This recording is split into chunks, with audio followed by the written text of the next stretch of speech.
select planning application from the drop-down, and the map will populate with dots of varying sizes and colours to represent planning applications. The bigger the dot, the higher the impact of the application, and the redder the dot, the more recently submitted. Don't worry, all of this is explained in the legend. Click on a dot to find out more information about the relevant planning application made on that site, giving you more insight into the area that you're interested in.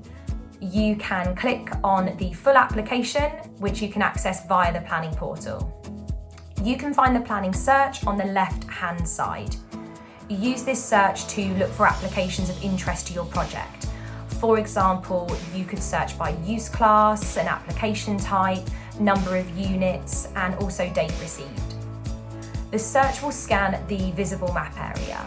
For example, you might search for approved residential applications in the last 2 years.